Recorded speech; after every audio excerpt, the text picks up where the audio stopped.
يا الله، السلام عليكم ورحمة الله وبركاته. رجعت لكم من جديد وهي شباب مرتبين وقبلهم يصورون وينطون آرائهم. يا الله، السلام عليكم ورحمة الله وبركاته. شباب اللهم يحفظكم وأشكركم أنا. كابتن، أول سؤال إليك، شنو نصيحتك للشباب وإلكم بنفس الوقت؟ شنو رسالتك للصديق الايجابي والسلبي؟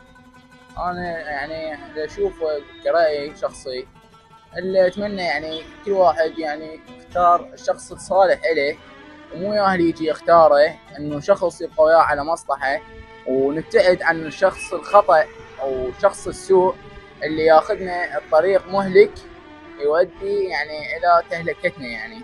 واحنا طلاب مهني ونداوم ومرتبين فاللي اتمنى يمشون على الطريق الصحيح ويمشون الى الشخص الصح، ونمشي ويا الصاحب وقت الضيق، ونمشي وياه على الحلوه والمره. جميل، اللهم يحفظك.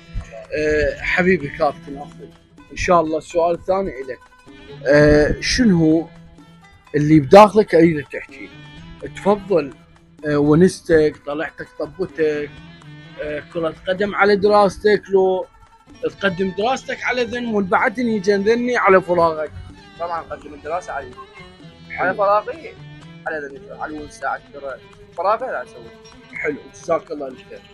يا حبيبي، اريد تحكي لي رساله للي شاهدنا، للشباب العازف ودائما يتعايش ويا روحه كانه ماكو حياه، كل الطرق مسدوده اليه. شنو انت رسالتك اليه؟ هذا السبب فيه هو هذا ايمانه ضعيف بالله، هذا العلي نصيحتي له يتقي الله، علاقته تصير قويه بالله، الله يوفقه وتصير حياته كلها طاقه ايجابيه. الله يحفظكم، وان شاء الله احنا مقبلين على شهر رمضان المبارك، واللهم يحفظكم ويعلم مراتبكم بعد وبعد. الله يحفظكم، مشكورين.